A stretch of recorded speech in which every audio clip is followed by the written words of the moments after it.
ashhadu anna Muhammadur Rasulullah la ilaha illallah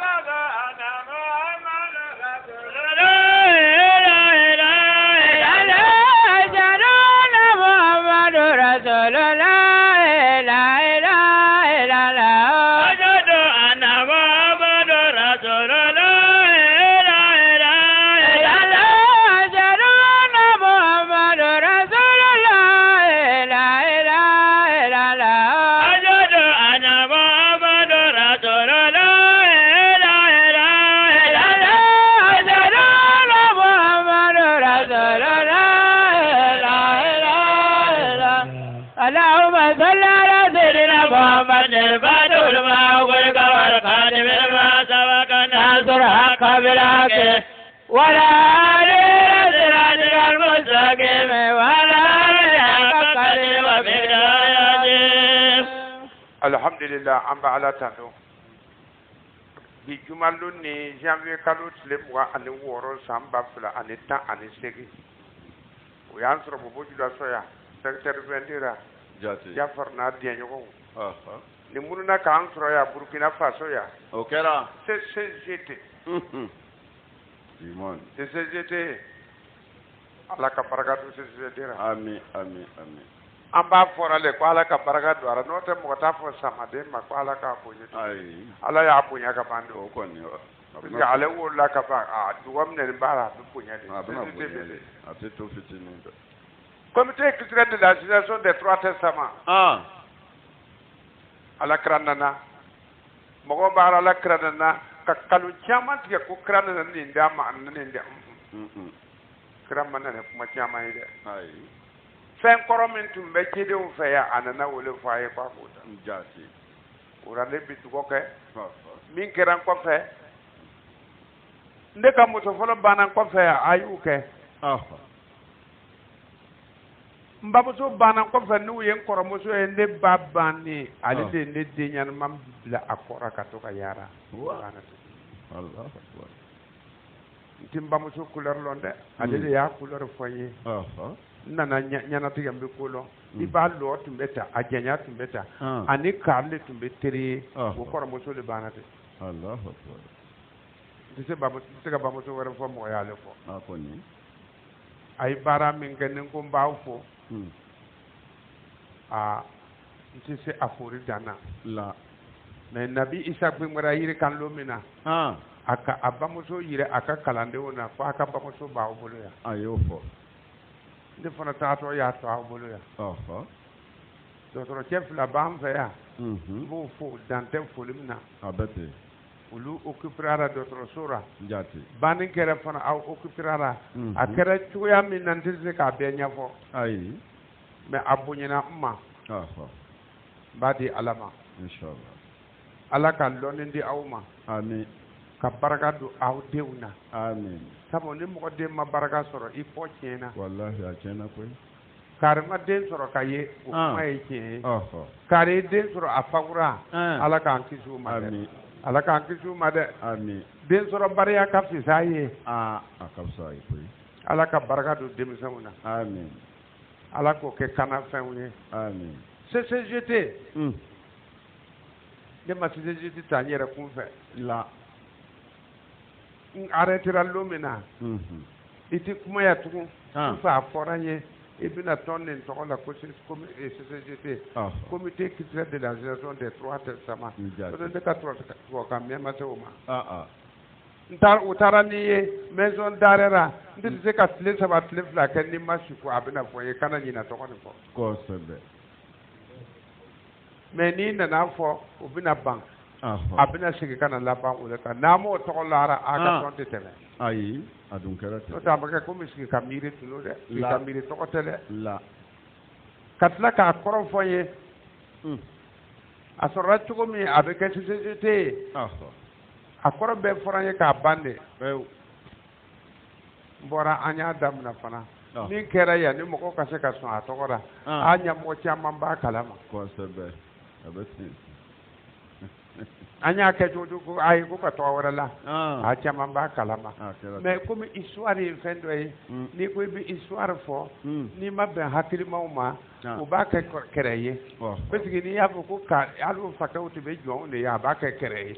mais o to ya le be forado konde histoire be télé ko lo mbagal be histoire famu jati ala ka andeme amin ala krale nan sallallahu alaihi wasallam kidum be ko fe anana kidum ko fe ala ya blaka na munira kidum temena ibna ta'assidu ka kuma ko fe beba no te o bana o temena okay o temena anana ala ko aka muni fo kul Muhammadu ni ci kul afo mo ko ya ahlal kitab kitabu dira mo minu maka ko enya minu ko be kitabu kala na kitabu koma be minu darake lestum ala shay'in aw nay fenwere fo min be denande ala tara aw te fuira way hatta tuqimu tawrata fona kuma na tawrata yi wal injila kal injilta wa ma unzila ilaykum min rabbikum mi yere jigira ka dawo matte ka bawti ala no e qur'ana ye o ye akita ba sabana ye fona ka kuma kan kera o ye an kan kuma ne adil me muru rade ko jugo sabu aka muru ka kuma dace pew kuma da entu manye ka koro anugul na aminan tanka bon ka bo daga ni ci pew muru kuma ka kuma foton beke namara kambe fora ka waru soro ala muru ba kuma na jinya nyafe bobota udronte de bo na ta udronte jinya nyafe nyebe yorobe ni mi kuma na ka soro ni ika kuma kante ale ala ka kuma ka livri sabai fonna na afu ite fuira donc ni bi mo min te barara e ko lawa keka ta kara mo mi sura ba wajibi kada ne kita woran bi dana ala ka livri sabai na ate fuile dati koy falilo saka an karala himar de badara amma kan ne kacha bugma foi sebe akwate fuira hata tukimu tawrata faka tawratajo ni moro be kuma nuye ikera mo ko sugu ya anu bi fe sabo ala le côté ikal lenjili ta ika kuma kan kera lenjili am bi fe jati ika kuma kan kera ni kornale am bi fe nga ka tagalo de an ka karamo ke kitabu wa nan wala fi ayi kitabu keme sege wala fi apie kalon kuma na me ku karamo ba fan o fan ko ayi kitabu wala fi kana siga aka jani mediyana siga tala to suma kuru le ba bolote way sabu ajura ala talima afale ba atapari jati lote iti ala tanya fo wo fara ye tumana mina suratu asra ko na haya bisegi ayi mun foy tu dois français fo kame ça va me comment oh Jean de Libre vous ne vous appuyez sur rien tant que vous n'observez pas la Torah l'évangile et ce qui vous a été révélé de la part de votre Seigneur entre parenthèses le Coran Surat la table servie 5e chapitre verset 68 merci o ko so awti mo pere kere de na be kuma na tawrata yi anta mogolo na be kuma na lenjili anta mogolo abi fok tawrata lenjili farni wulu bulo ko la bible na be kuma na wuye kaba anta mogolo aw kana konde e ba famu re ta famu ya sa aw abi min ko ne fora ala ka kuma kan wi ta mogolo ko sabe kale tesla meni kirne chete mbu fa la aka bara bitara chuko mi bara ta kapuru kanyide kanyide wallahi mais de le type point dia uma ala la bi point dia antul ala una wa kul mama nana tumana mena ku letu ala shayata tukimu tawrata wal injila ma unzila ilaykum akasike ka fo muamale afo yoko ja ala haq haya ku ciyana anana koy afo yide tawrata babulu lenjili babulu korna dirawma muhammad afo ye ku ja'ala haqu ku ciyana wa jahakal batilu batara kam min bawda rabbukare kuta muslimu kuta mu veze kuta wa zakal batu ku batla fam be yile na ka ba ku ciyata sira ebe shika bukari fo ala ko ko ayile le no ko fo itara ebe muslimi fo ala ko ayile no fo itara ebe nisa'i fo ala ko ayile ko fo itara ku ciyete wa zakal batil innal batila kana jahukan ako batran fe yere ka ko kamini bite ko kana jahukan kwa yilile no ko tie fo itara kitabu fo be mo ko daro ba fura bengalo mo kwa ya kana wallahi aidu alaka qur'ana ne tawrata ne jili kono qur'ana yere yi woni fo awye ko mamadu ka fo yi lesum ala shay'in ate foira hatta tuqimu tawrata wal injila fana aka tawrata ne lejil le jo wa ma unzila ilaykum min rabbikum ni mi jira ka bo ati ala yoro ka di awma nayi woli jo abana tanga namo jo abi fefem fo abeyi leno abi fawle no asiti fonya ona fona livru sama ji kar mo bielu ya ta dronte de alhamdulillah ala ya Allah menake ambe min fo ni farfina ban so kusiya ni ka hadisa oye seri fana mi di seri abora ni dara te ande ma fayawa of course be ate qur'ana le kono wa aba kono o ma ko angara kafiru yewa o yo fo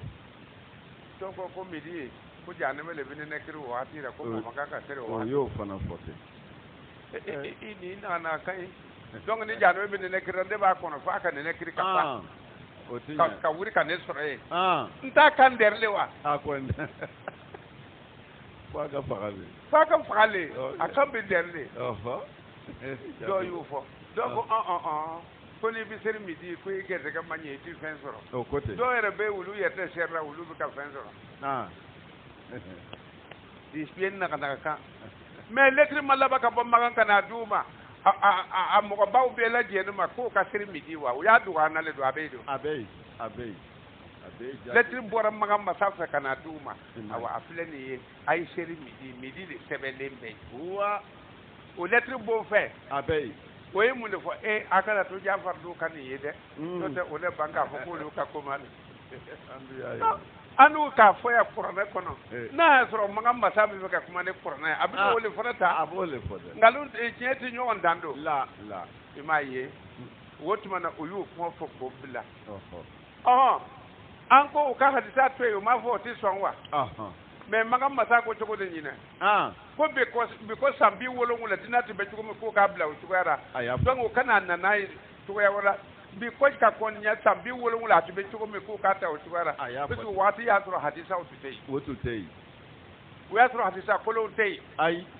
ne refle ambe kalanka jenel lomina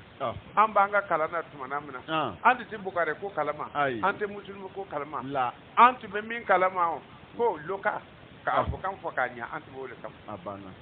ani kalanka ko lihi ura sambalma ay hakili twara korna hayam feni mo ko tika ni wulido nuti wulido ni kuma ni ka ba abana amunu be se du monna ay jija de mon ay nya fokani halbi alaka ande me amen halbi alaka asutara amen alaka sawo man kanye amen alaka tujo amen ko ran balmaw misika min fay woli fleni ye halbi alaka ande me amen no te kiti tigada do tem do be la vérité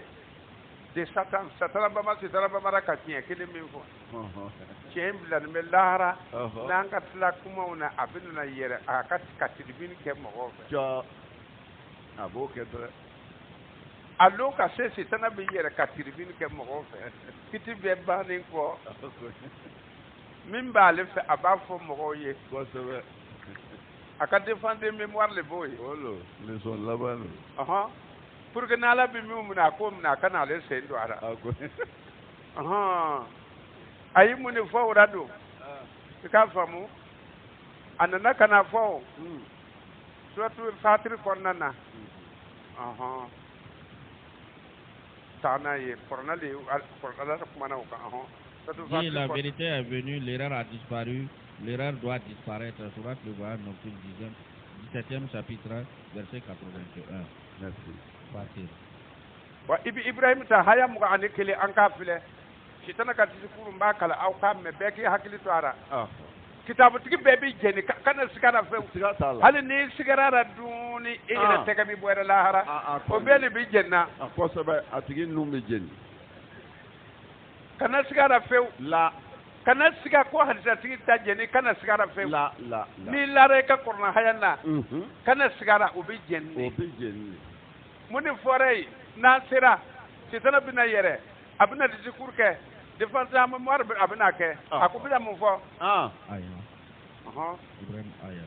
haya muga anekele kala shaytan aku sitana bina ka discours ka ko lamma qudiya al-amru am tane kitira inna Allah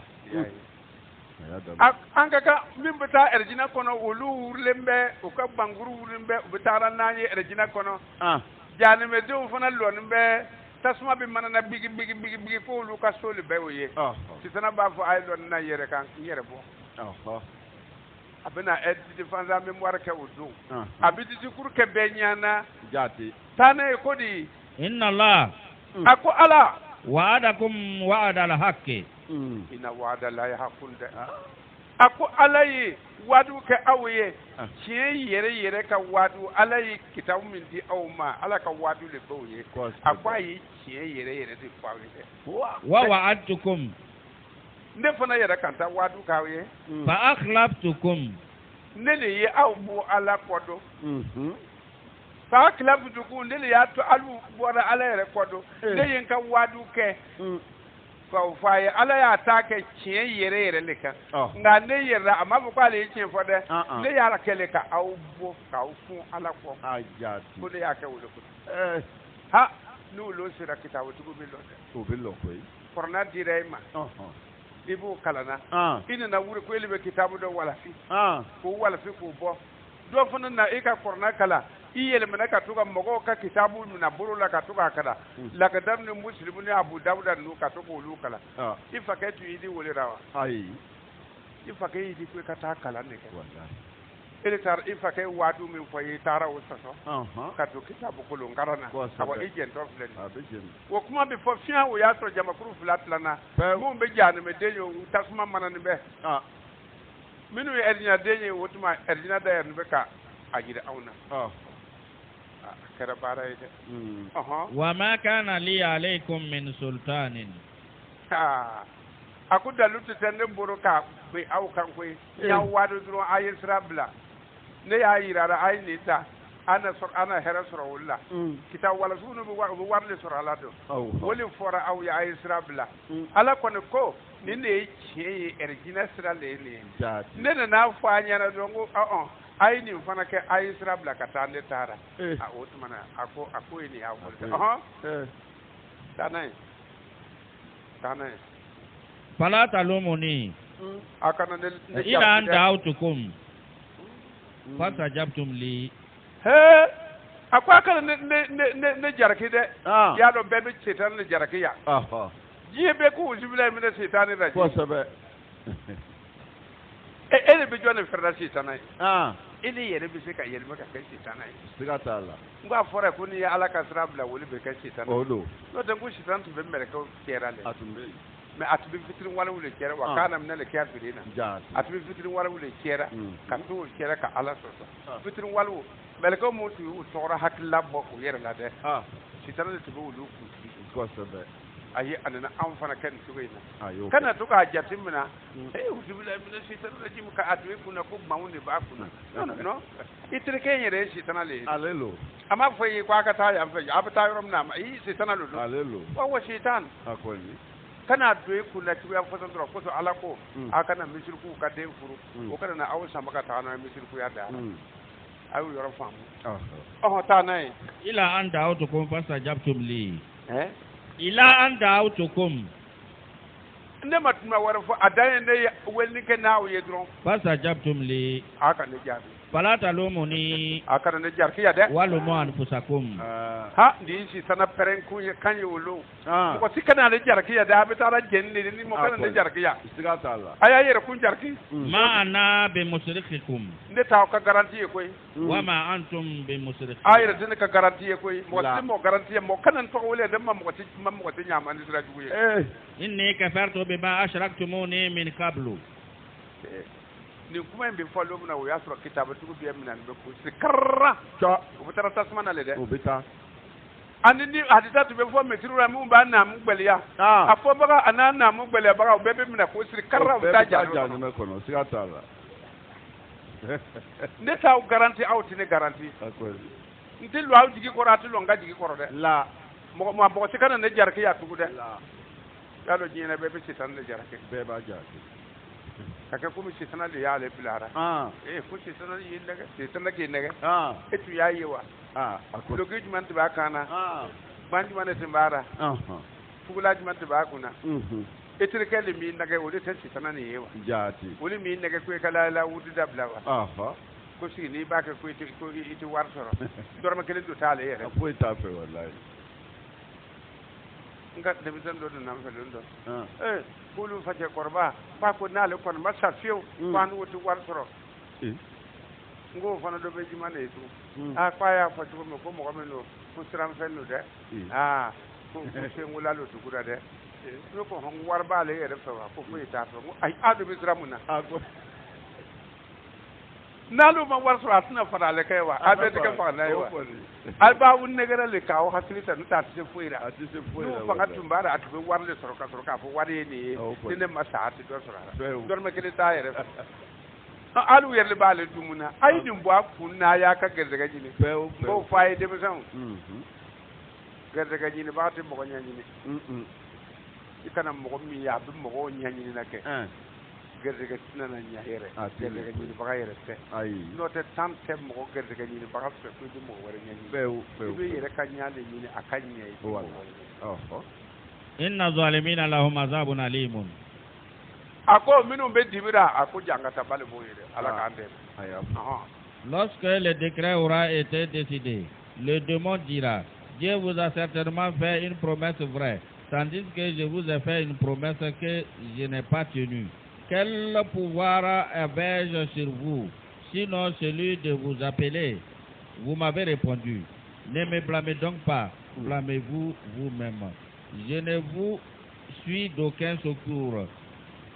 Vous ne m'êtes d'aucun secours. J'ai été incrédule envers ceux auxquels vous m'avez autrefois associé. Oui, les injustes subiront un douloureux châtiment. Surat Abraham, verset 22. Merci, maître. Balmao, moi et nié, ambina anjoya, awa iti takara dugurale, nana, moko tulo bankana, nga dole sigile mbeo, na foro jafa takara du, kwa be takara sale. Yo foda minu mbe kalma koy ko sebe mais nde fe o kanala mi ali lara keneka fo kanye ala krato mato e ndebna tewa krana ka sabo be takara ka bappe o kera kiden do be ko eli wulu bele jere sitei mo ma kabude mo ma sawre wulu sitei ne lebna tewa ni asana dera ne raka ni banana bebe bo akalama o do be bana ka samo ko tafo ya la ka mo ta lo ere we ken ne jafati to balla ne bina sa mais alhamdulillah ne be ala tandu ne sarabi korna nya fo ba ko be ko fe ya o be mbalo ake bawo bina wuri ake faro bina wuri ne be ala tandu donc ne tisra na sa yanya ne tibe srande ngar na saka sro masika korna tafsir ka jigi de be sawoye ne ya tafsir ka jigi ne be ala tandu ko yi wallahi ba ala tandu ala ka ande me amin Dalalale walale taibina tahirina asadu ana Muhammadu Rasulullah la ilaha illallah dalalale walale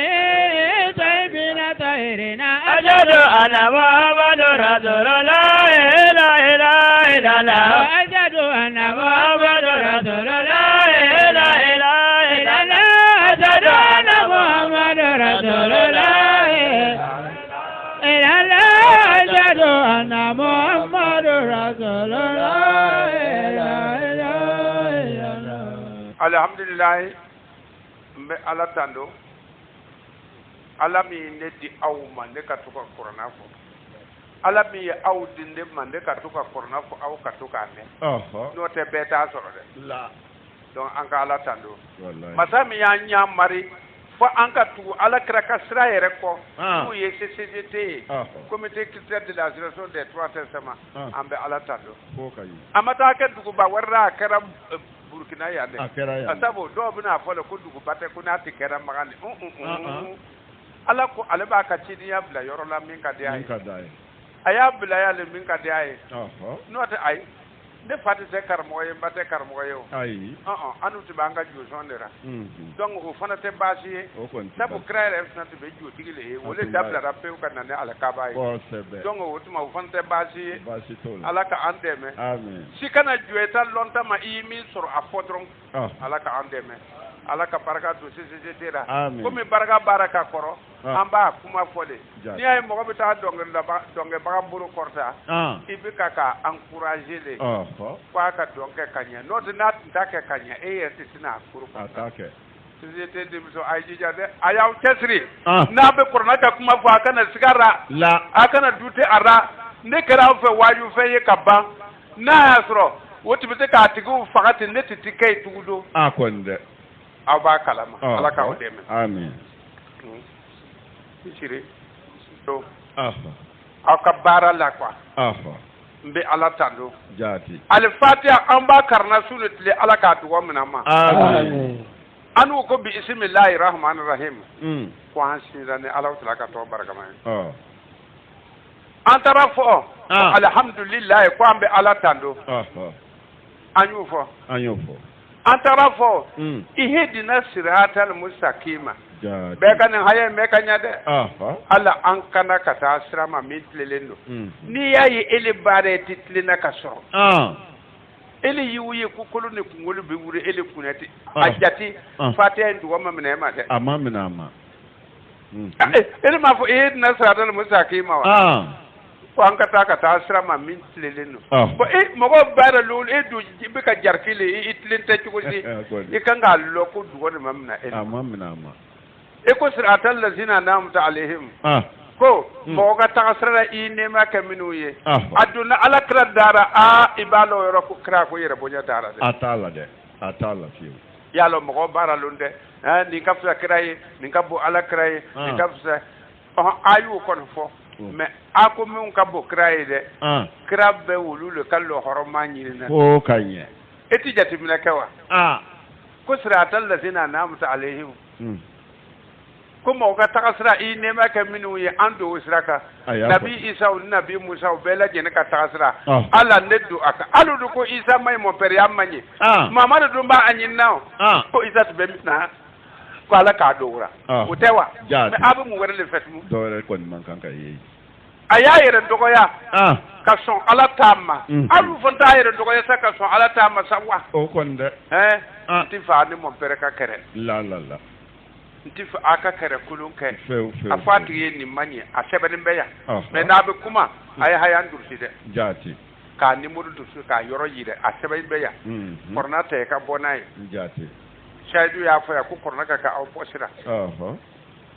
abi ta yoro jati ama fa ka be posira ka to ka yara korna ben fa ya o tere la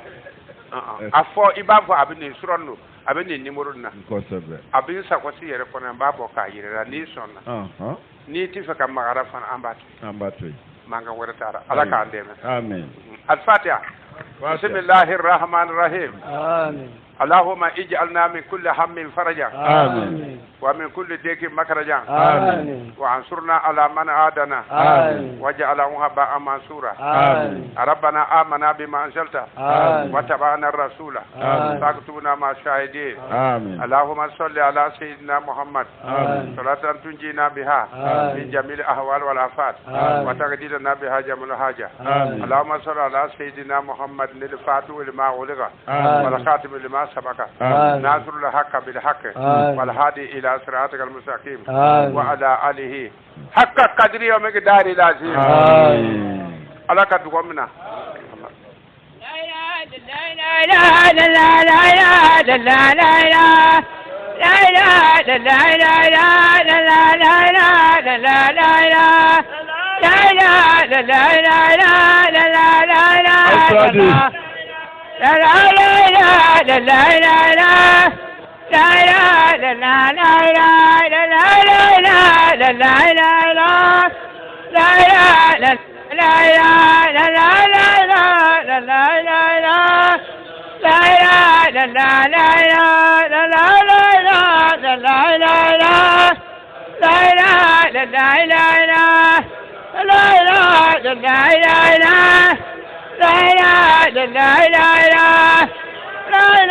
la